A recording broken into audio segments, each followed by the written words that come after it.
आदाब नाज़रीन, आप सभी का इस्तकबाल है। मुल्क की बात में मैं हूं आपके साथ नेहा सिंह। खबरें शुरू करने से पहले एक नजर सुर्खियों पर। भारत के हमले ने पाक में तोड़ी दहशतगर्दी की कमर। आतंकी मसूद अजहर के घराने के 14 अफराद हुए हलाक। ऑपरेशन सिंदूर ने पाकिस्तान को हिलाकर रख दिया। भारत ने 9 पाक के मकामात पर किए स्ट्राइक। सेक्रेटरी खारजा विक्रम मिस्री की प्रेस कॉन्फ्रेंस, ऑपरेशन सिंदूर पर दी पूरी जानकारी। ऑपरेशन सिंदूर के बाद कर्नल सोफिया कुरैशी की हुई चर्चा। भारतीय फौज की कयादत करने वाली बनी पहली ख्वातीन। पाकिस्तान पर एयर स्ट्राइक के बाद बोले असदुद्दीन ओवैसी, कहा दहशतगर्दों को जड़ से मिटा देना चाहिए। पूरा मुल्क इंडियन आर्मी के साथ खड़ा है। ऑपरेशन सिंदूर पर जमाते इस्लामी का बयान। ऑपरेशन सिंदूर के बाद मेरठ में जश्न, हापुड़ अड्डे पर बटी मिठाइयां। हिंदू मुस्लिम ने एक साथ खुशी मनाकर दी एकता की मिसाल। मुस्लिम ममालिक के इत्तेहाद को भारत की दो टूक। भारत ने लगाई OIC और पाकिस्तान की क्लास। हुकूमत के एक्शन से परेशान हुई महबूबा, बोली कश्मीरियों को मिल रही पहलगाम हमले की सजा। ऑपरेशन सिंदूर के बाद क्या बोला UAE, PM मोदी और शहबाज से की ये अपील। दिल्ली हुकूमत ने 1 दिल्ली 1 नंबर की शुरुआत। 311 नंबर पर कॉल करके दर्ज करवाएं अपनी शिकायत। नाजरीन, हमें ऐसा खदशा है कि सच्ची खबरें दिखाने में हमें जल्द ही चुनौतियों का सामना करना पड़ सकता है और हमारे YouTube चैनल तहजीब TV को टर्मिनेट भी किया जा सकता है। इसीलिए आपसे गुजारिश है कि हमारे नए चैनल, जिसका नाम है तहजीब TV ऑफिशियल, आप उसे अभी सब्सक्राइब कर लें, ताकि अगर हमारा ओरिजिनल चैनल तहजीब TV किसी भी वक्त टर्मिनेट हो जाए तो आप आसानी से हमारे बैकअप चैनल से जुड़ सकें। हमारे नए चैनल तहजीब TV ऑफिशियल का लिंक डिस्क्रिप्शन में दिया गया है। शुक्रिया। इंडियन सब कॉन्टिनेंट समेत पूरी दुनिया में आज उस वक्त जबरदस्त खलबली मच गई जब हिंदुस्तानी आर्मी ने पाकिस्तान को ताबड़तोड़ मिसाइल हमलों से बुरी तरह से दहला दिया। हिंदुस्तान ने जिस मकसद से पाकिस्तान और कब्जे वाले कश्मीर पर एयर स्ट्राइक की, उसमें उसे बड़ी कामयाबी हासिल हुई। खबर है कि पाक में मौजूद दहशतगर्दों को इस हमले से तगड़ी चोट पहुंची है। हिंदुस्तान के ऑपरेशन सिंदूर ने पाक में वाक़ मोस्ट वांटेड दहशतगर्द मसूद अजहर के पूरा खानदान को ही खत्म कर दिया, जिसके बाद से पाकिस्तान बुरी तरह से बौखलाया हुआ है। इतना ही नहीं, कोटली में आतंकी कैंपों का कमांडर कारी इकबाल भी इस हमले में मारा गया।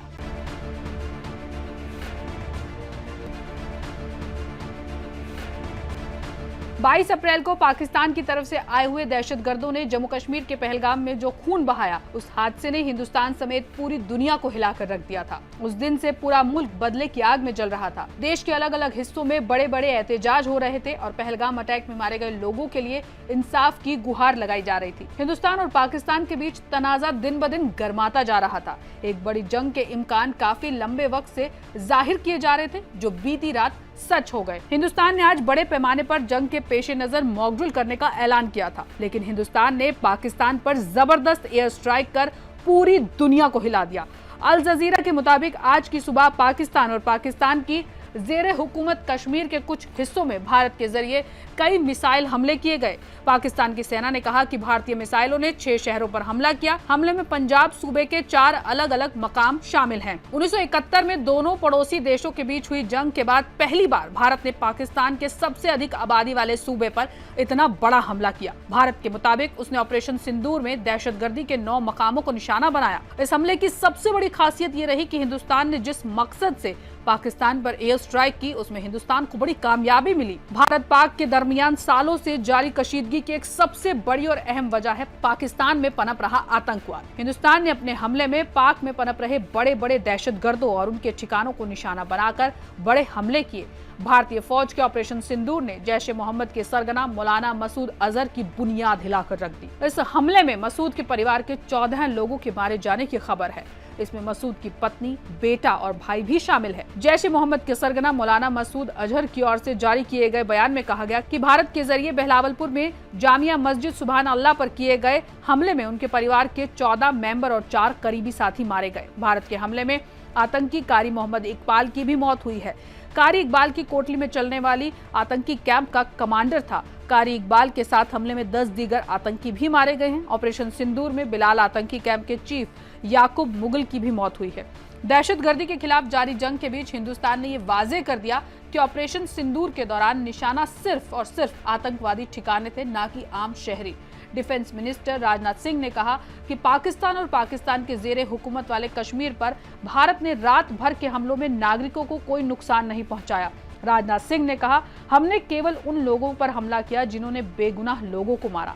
पीएम नरेंद्र मोदी की रहनुमाई में हमारे इंडियन आर्म्ड फोर्सेस ने हम सभी को फख्र से भरकर रख दिया। भारत ने पाकिस्तान और पाकिस्तान जेरे कब्जा पीओके कश्मीर में दहशतगर्दों के ठिकानों पर हमला किया है, जिसे ऑपरेशन सिंदूर नाम दिया गया है। ये कार्रवाई जम्मू कश्मीर के पहलगाम में हुए दहशतगर्दाना हमले के जवाब में की गई। मीडिया रिपोर्ट्स के मुताबिक ऑपरेशन सिंदूर भारतीय फौज और भारतीय फजाइयों का एक मुश्तरका ऑपरेशन था, जिसमें पाकिस्तान और पाक जेरे कब्जा कश्मीर में कई अहदाफ पर हमला करने के लिए सटीक हमलावर हथियारों का इस्तेमाल किया गया था। पाकिस्तान और कश्मीर में दहशतगर्दाना ठिकानों पर हमलों को कोऑर्डिनेट खुफिया एजेंसियों के जरिए फराहम कराए गए थे। ये हमले भारतीय जमीन से किए गए थे। जराये के मुताबिक वजीर आजम नरेंद्र मोदी रात भर ऑपरेशन सिंदूर पर कड़ी नजर रखे रहे। सभी 9 ठिकानों पर हमला कामयाब रहा। भारत ने कहा, हमारी तवज्जो कार्रवाई पर थी और गैर इश्तियाल पर थी। किसी भी पाकिस्तानी फौजी तनसीबत को निशाना नहीं बनाया गया। भारत ने हदफ के इंतखाब को और उस पर अमल से इंतहाई तहम्मुल का मुजाहिरा किया। यह हमला पाकिस्तानी दहशतगर्दों के जरिए एक सयाहती मकामात पर 26 शहरियों को गोली मारकर कत्ल करने के लगभग 2 हफ्ते बाद हुआ है। भारत के जरिए हमले के ऐलान के कुछ ही मिनटों बाद भारतीय फौज ने ट्विटर पर लिखा, न्याय हुआ, जय हिंद।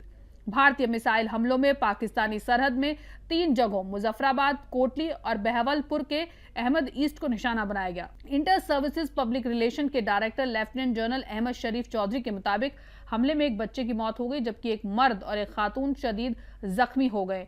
कल रात एक प्रेस कॉन्फ्रेंस में बोलते हुए डीजीआई एसपीआर ने कहा कि कुछ वक्त पहले भारत ने बहलावलपुर के अहमद ईस्ट इलाके में 3 जगहों पर हवाई हमले किए थे, जिनके नाम सुभानुल्लाह मस्जिद, कोटली और मुजफ्फराबाद थे। भारत के जरिए ऑपरेशन सिंदूर अंजाम देने के बाद एक प्रेस कॉन्फ्रेंस मुनक्किद की गई। प्रेस कॉन्फ्रेंस की शुरुआत 2001 में पार्लियामेंट पर हुए दहशतगर्दाना हमले के बाद वीडियो से हुई।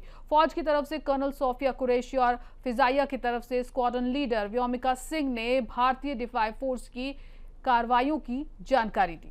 भारत ने बुध सुबह दहशतगर्दाना हमलों को रोकने के लिए कार्रवाई की। यह कार्रवाई दहशतगर्दों को भारत में भेजे जाने से रोकने के लिए की गई थी। सेक्रेटरी खारजा विक्रम मिस्री ने कहा कि भारत के कदम को दहशतगर्दी की रोकथाम के पस मंजर में देखा जाना चाहिए। उन्होंने कहा कि यह दहशतगर्दी के खिलाफ एक सोची समझी कार्रवाई है। सेक्रेटरी खारजा ने 22 हमलों के मुलजिमों को इंसाफ के कटघरे में लाना जरूरी समझा। उन्होंने कहा कि हमले के ताल्लुक से पाकिस्तान ने कोई वाज़ेह कदम नहीं उठाया है। विक्रम मिस्री ने पहलगाम में हुए दहशतगर्दाना हमले का जिक्र किया। ये मुंबई हमलों के बाद सबसे बड़ा दहशतगर्दाना हमला था। उन्होंने कहा, हमला वहशियाना था। कर्नल सोफिया कुरैशी ने बताया कि ऑपरेशन पहलगाम में हुए दहशतगर्दाना हमलों के जवाब में किया गया था। इस मुहिम में 9 दहशतगर्दाना ठिकाने तबाह कर दिए गए। साथ ही साथ उन्होंने बताया कि पाकिस्तान में दहशतगर्दी का बुनियादी ढांचा पिछली 3 दहाइयों से तैयार किया जा रहा है। उन्होंने बताया कि हमला रात को 1:05 से 1:30 के बीच में, ये ऑपरेशन 25 मिनट तक चला। इन ठिकानों को काबिले एतमाद जानकारी की बुनियाद पर चुना गया। ये यकीनी बनाया गया कि इसमें आम लोगों को कोई नुकसान ना पहुंचे। पहला ठिकाना मुजफ्फराबाद में सवाई नाला कैंप था। ये पीओके में वाक़ है और एलओसी से 30 किलोमीटर दूर है। ये फौज का मरकज था। सोनमर्ग, गुलमर्ग और पहलगाम हमलों में शामिल दहशतगर्दों को सुवेनाला कैंप में ट्रेनिंग मिली थी। इसके बाद सैयदाना बिलाल कैंप को निशाना बनाया गया। ये जैश का अड्डा है। ये हथियारों, धमाका खेज मवाद और जंगल में जिंदा रहने की ट्रेनिंग का कैंप भी था। ये फूलपुर कैंप पोटली लाइन ऑफ कंट्रोल से 30 किलोमीटर दूर था। ये राजौरी और पुंछ में सरगर्म फौज का बेस था। काट ऑपरेशन सिंदूर के बाद कर्नल सोफिया कुरैशी का नाम सोशल मीडिया पर काफी वायरल हो रहा है। इस हमले में भारतीय फौज ने पाकिस्तान में 9 टारगेट्स को निशाना बनाया था, जिसमें लगभग 100 मिलिटेंट्स के मारे जाने की खबर है। लेफ्टिनेंट कर्नल सोफिया कुरैशी भारतीय फौज के सिग्नल कोर में एक अफसरक हैं। उन्होंने मल्टीनेशनल मिलिट्री एक्सरसाइज में भारतीय फौज की टुकड़ी का क़यादत करने वाली पहली महिला बनकर इतिहास रचा है। अब वो ऑपरेशन सिंदूर की जानकारी देने के बाद से काफ़ी वायरल हो रही हैं। गुजरात से आने वाली लेफ्टिनेंट कर्नल कुरैशी को 1999 में ऑफिसर्स ट्रेनिंग अकादमी के जरिए से भारतीय फौज में कमीशन मिला था। वो एक मजबूत मिलिट्री बैकग्राउंड वाले खानदान से आती हैं जिसने उन्हें आर्म्ड फोर्सेस में अपना करियर बनाने के लिए मुतासिर किया। उनके शुरुआती कामों में भारत भर में अलग अलग पोस्टिंग शामिल थी, जिसमें दहशतगर्दी मुखालिफ इलाके भी शामिल थे, जहां उन्होंने सिग्नल रेजिडेंट में काम किया। 2006 में लेफ्टिनेंट कर्नल कुरैशी ने कांगो में यूनाइटेड नेशंस पीस ऑपरेशन में एक मिलिट्री ऑब्जर्वर के तौर पर भी काम किया। इस एक्सपीरियंस में सीज फायर की निगरानी करना और जंग के मुतासिर इलाकों में अमन सुकून कायम करना था। साथ ही लोगों को ये बताना कि फौज की निगरानी में सब लोग महफूज हैं। ऐसे चैलेंजिंग माहौल में उनके काम ने सभी का दिल जीत लिया था। भारत के जरिए पाकिस्तान पर बड़ी एयर स्ट्राइक के बाद AIM चीफ असदुद्दीन ओवैसी ने इस हमले की तारीफ की है और कहा है कि भारत को दहशतगर्दों को जड़ से मिटा देना चाहिए ताकि पहलगाम जैसा हमला कभी ना हो। असदुद्दीन ओवैसी ने ट्वीट किया, मैं हमारी भारतीय फौज के द्वारा पाकिस्तान में दहशतगर्दी ठिकानों पर किए गए हमलों का इस्तकबाल करता हूं। पाकिस्तान डीप स्टेट को ऐसी सख्त सीख दी जानी चाहिए कि फिर कभी दोबारा पहलगाम जैसा हमला ना हो। पाकिस्तान के दहशती ढांचे को पूरी तरह खत्म कर देना चाहिए। जय हिंद। बता दें, असदुद्दीन ओवैसी काफी वक्त से पाकिस्तान के खिलाफ सख्त एक्शन लेने की मांग करते आ रहे हैं। उन्होंने अपने कई खिताब में जिसका जिक्र भी किया था और कहा था कि वो इस मामले में हुकूमत के साथ हैं। हाल ही में उन्होंने पाकिस्तान को नसीहत करते हुए कहा था कि हम में कितने भी इख्तलाफात हों, लेकिन जब बात मुल्क की आती है तो हम एक साथ आ खड़े होते हैं। जमात-ए-इस्लामी हिंद ने दहशतगर्दी को लेकर बड़ा बयान दिया। इसमें कहा गया कि तंजीम दहशतगर्दी को एक संगीन मसला और इंसानियत के खिलाफ घिनौना जुर्म समझती है और इसके मुकम्मल खात्मे को मुल्क और इसके आवाम की सलामती के लिए जरूरी समझती है। अमीर जमात ने मीडिया को दिए एक बयान में कहा कि पूरा मुल्क, चाहे वो किसी भी मजहब या कौम का हो, दहशतगर्दी के खिलाफ कार्रवाई में मुल्क की मुसल्लह अफवाज और सिक्योरिटी एजेंसियों के साथ खड़ा है और उनकी हिमायत करता है। हम इस मौके पर इस बात पर जोर देना चाहेंगे कि इस नाजुक वक्त में मुल्क के सभी लोगों को एकजुट होकर इस चैलेंज का सामना करना चाहिए। कौमी सलामती के संगीन मसले को किसी भी तरह की तकसीम या फिर के वाराना कशीदगी पैदा करने के लिए इस्तेमाल नहीं करना चाहिए। ये मुल्क के मफाद में नहीं है। हम सभी सियासी, समाजी और मजहबी जमातों से अपील करते हैं कि वे मुल्क की सालमियत, आपसी भाईचारा और बाहमी भाईचारे को हमेशा बनाए रखें और इत्तेदा मुजाहिरा करें। पाकिस्तान के खिलाफ भारतीय फौज की कार्रवाई ऑपरेशन सिंदूर के बाद मेरठ शहर में जश्न मनाया गया। सड़कों पर लोग उतरे और मिठाइयां बांटने के साथ साथ तिरंगे लहराकर भारतीय फौज की बहादुरी पर जश्न मनाया गया। इस जश्न की खास बात ये रही कि हापुड़ अड्डे पर ई-रिक्शा यूनियन के जरिए मुनक्किद जश्न के इस प्रोग्राम में दोनों बिरादरी के लोगों को एक साथ देखा गया। हिंदू और मुस्लिम बिरादरी ने मिलकर एकता और सामूहिक जज्बात की मिसाल पेश की। जश्न के दौरान हिंदू और मुस्लिम बिरादरी के लोगों ने एक दूसरे को मिठाई खिलाकर देशभक्ति और फिरका वराना मोहब्बत की अनूठी मिसाल पेश की। पाकिस्तान में आतंकी अड्डों पर हुए हमले से खुश होकर कमिश्नरी चौराहे पर उत्तर प्रदेश इंडस्ट्री कारोबार मंडल ने लड्डू बांटे। सदर चहल सिंह बालियान ने बताया कि देश जैसा चाहता था, हमारी फौज ने बिल्कुल वैसा ही करके दिखा दिया है। अब आतंकवाद की कमर टूटेगी।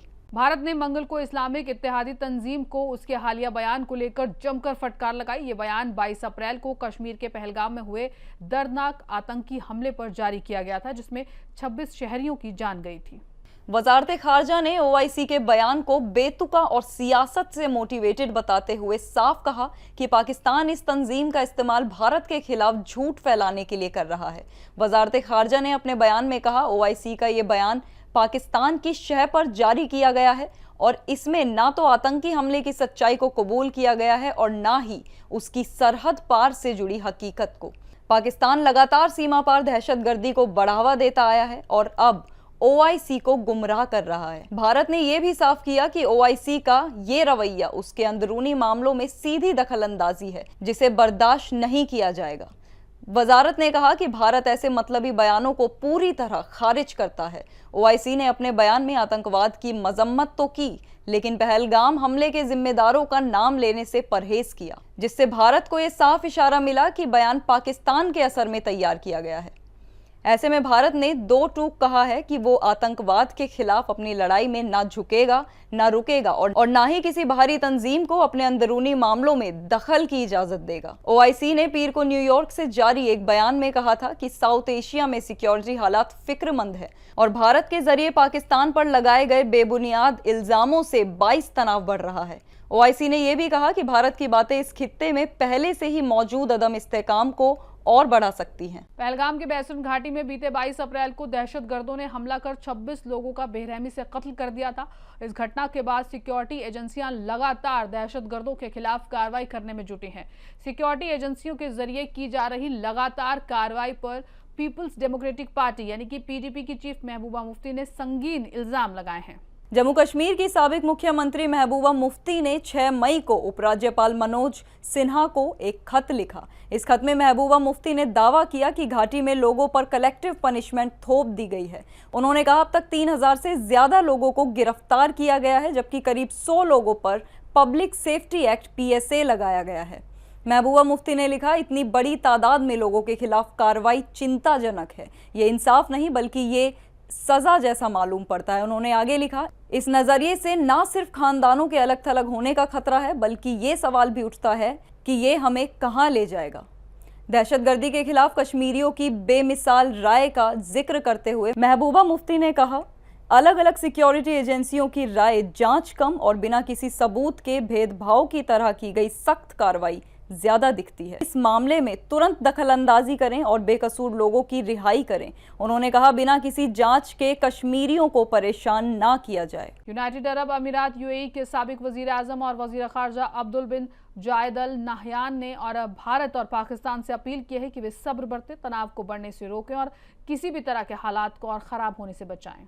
ये जानकारी UAE के वजारत खारजा मोफा ने अपने एक बयान में दी है। UAE वजारत खारजा के मुताबिक अब्दुल्ला बिन जायद ने दोनों मुल्कों से संवाद और आपसी समझ के जरिए तनाज़ा सुलझाने की बात कही है, ताकि साउथ एशिया में स्थिरता बनी रहे और इलाके में तनाव ना बढ़े। वजारत खारजा ने दोहराया कि कूटनीति और बातचीत ही आपसी दिक्कतों को अमन से सुलझाने का सबसे अच्छा तरीका है। उन्होंने ये भी कहा कि UAE हर उस कोशिश का सपोर्ट करता है और करता रहेगा जो इलाकाई और अंतर्राष्ट्रीय स्तर पर तनाज़ों के अमन का समाधान और इंसानी नुकसान को कम करने की दिशा में हो। UAE का ये बयान भारत के जरिए ऑपरेशन सिंदूर के तहत पाकिस्तान और पाकिस्तान के कब्जे वाले कश्मीर में 9 दहशतगर्दी ठिकानों पर किए गए हमलों के बाद आया है। भारत के वजारत खारजा ने कहा कि ये कार्रवाई 22 अप्रैल को पहलगाम में हुए दहशती हमले के जवाब में की गई है। मध्य प्रदेश बोर्ड ने 10वीं और 12वीं के रिजल्ट जारी कर दिए हैं। ओवरऑल इस बार मैथ्स साइंस से सतना की प्रियल द्विवेदी टॉपर बनी हैं, जबकि बायोलॉजी से गार्गी अग्रवाल, एग्रीकल्चर से हरिओम साहू और कॉमर्स की अगर हम बात करें तो रिमझिम करोठिया ने अपनी स्ट्रीम में सबसे ज्यादा नंबर हासिल कर टॉप किया है। लेकिन सबसे ज्यादा जो इस वक्त चर्चा में है वो है मोहम्मद जीशान कुरैशी। मध्य प्रदेश के मंडला जिले के रहने वाले मोहम्मद जीशान कुरैशी भी MP बोर्ड के 12वीं के एग्जाम में कॉमर्स स्ट्रीम टॉपर्स की कैटेगरी में शामिल हैं। उन्होंने ओवरऑल कॉमर्स से तीसरा स्थान हासिल किया। जीशान ने 500 में से 488 नंबर हासिल किए और जिले और स्कूल का कद बढ़ाया। मोहम्मद जीशान कुरैशी मंडला जिले नैनपुर में मौजूद ज्ञान ज्योति स्कूल के स्टूडेंट हैं। मोहम्मद जीशान की इस कामयाबी से उनके स्कूल और पूरे इलाके में खुशी की लहर दौड़ गई है। लोग उनके घर और स्कूल पहुंचकर उन्हें मिठाइयां खिला रहे हैं और मुबारकबाद दे रहे हैं। जीशान ने अपनी शानदार कामयाबी से न सिर्फ स्कूल का बल्कि पूरे जिले का नाम रोशन किया है। मोहम्मद जीशान कुरैशी ने अपनी इस कामयाबी का क्रेडिट अपने वालिदैन और स्कूल के टीचर्स को दिया। उन्होंने 12वीं में अपनी तारीखी कामयाबी के लिए जायसवाल सर का खास शुक्रिया अदा किया। मोहम्मद जीशान कुरैशी ने कहा कि वालिदैन और टीचर्स के सपोर्ट के बिना ये हासिल करना नामुमकिन था। उन्होंने कहा उनकी सरपरस्ती के बगैर ये मुकाम हासिल करना बहुत मुश्किल था। बोर्ड एग्जाम में शानदार कामयाबी हासिल करने के बाद जीशान के घर पर बधाई देने वालों का तांता लगा हुआ है। इलाहाबाद हाईकोर्ट ने आज शाही ईदगाह मस्जिद पर सुनवाई हुई। सुनवाई के दौरान वादी की तरफ एडवोकेट रैना एन सिंह से बात करते हुए मामले में राधा रानी को पार्टी बनाने की मांग की गई। कोर्ट के सामने इसके लिए उन्होंने मजहबी ग्रंथ का हवाला दिया। हालांकि मस्जिद फरीक ने इस पर एतराज जताया। इस मामले में अब अगली सुनवाई 23 मई को होगी। हिंदू फरीक ने सुनवाई के दौरान शाही ईदगाह मस्जिद को एक फिर मुतनाज़ा ढांचा मुकर्रर किए जाने की मांग की। हालांकि दूसरी तरफ हिंदू फरीक ने सुनवाई के दौरान शाही ईदगाह मस्जिद को एक बार फिर मुतनाज़ा ढांचा मुकर्रर किए जाने की मांग की। हालांकि दूसरी तरफ हिंदू फरीक राधा रानी को पार्टी बनाए जाने के मामले में एक नहीं दिखा। जस्टिस राम मनोहर नारायण मिश्रा की सिंगल बेंच के सामने एडवोकेट रैना एन सिंह ने राधा रानी को पार्टी बनाने की मांग की। इसके उलट अजय प्रताप सिंह समेत कई ने इसे गैर मुनासिब बताया। कोर्ट से उन्होंने राधा रानी को पार्टी बनाए जाने पर एतराज दाखिल करने के लिए वक्त देने की मांग की। कोर्ट से अजय प्रताप सिंह और दीगर ने दरख्वास्त की कि पहले मुकदमा नंबर 1 पर भगवान की ओर से मुकर्रर मिक्स क्यूरी को हटाने की जुड़ी याचिका पर फैसला लिया जाए। मस्जिद कमेटी ने केस नंबर 1 और 16 में इजाफी जवाबी हलफनामा दाखिल करने के लिए वक्त मांगा। इसी तरह दीगर मुतालिक मामलों में भी पार्टियों ने जवाब दाखिल करने के लिए वक्त की मांग की है। इसमें उन्होंने तर्क दिया कि सुप्रीम कोर्ट में अलग अलग हुक्मों के खिलाफ याचिकाएं जेरे इल्तिवा हैं, इसलिए जब तक सुप्रीम कोर्ट इदारे का हुक्म नहीं आ जाता है तब तक के लिए सुनवाई मुलतवी कर दी जाए।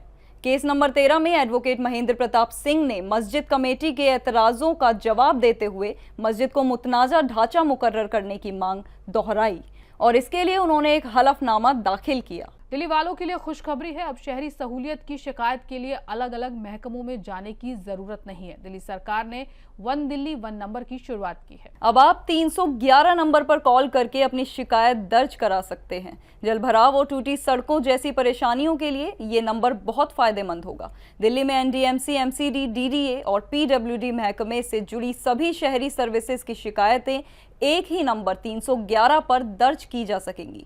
ये ऐलान दिल्ली के पीडब्ल्यूडी वजीर प्रवेश साहिब सिंह ने की। उन्होंने कहा, वन दिल्ली वन नंबर, ये हमारा हदफ है। दिल्ली वालों को अब ये सोचने की जरूरत नहीं है कि परेशानी किस महकमे की है। दिल्ली वालों की सहूलियत के लिए दिल्ली हुकूमत ने ये शानदार पहल शुरू की है। इस पहल से दिल्ली वालों की परेशानियां कम वक्त में हल होंगी। दिल्ली के लोगों ने भी इस सर्विस का इस्तकबाल किया है। इससे पहले दिल्ली के लोगों को परेशानियों के हल के लिए इधर उधर भटकना पड़ता था। सिर्फ 311 नंबर पर कॉल करें और शिकायत रजिस्टर्ड हो जाएगी। ये नई सर्विस मॉनसून सीजन को ध्यान में रखकर की गई है। जल भराव, टूटी सड़कें, बंद नाले या ओवरफ्लो सीवर जैसी परेशानियों से जूझ रहे लोग इसी नंबर पर शिकायत दर्ज कर सकते हैं। अगले 2 या 3 दिनों में सभी महकमों की एक जॉइंट मीटिंग बुलाई जाएगी, जिसमें कमांड एंड कंट्रोल सेंटर की ऑपरेशन सिस्टम के बारे में बताया जाएगा और हर महकमे से इसके लिए एक एक नए नुमाइंदा भी मुकर्रर किए जाएंगे।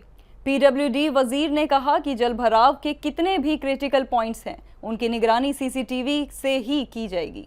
जिन जगहों पर सीसीटीवी नहीं है वहां लगाए जाएंगे ताकि परेशानियों की पहचान रियल टाइम में हो सके। नाज़रीन, मुल्क की बात में आज के लिए बस इतना ही। मुझे दीजिए इजाजत। आदाब।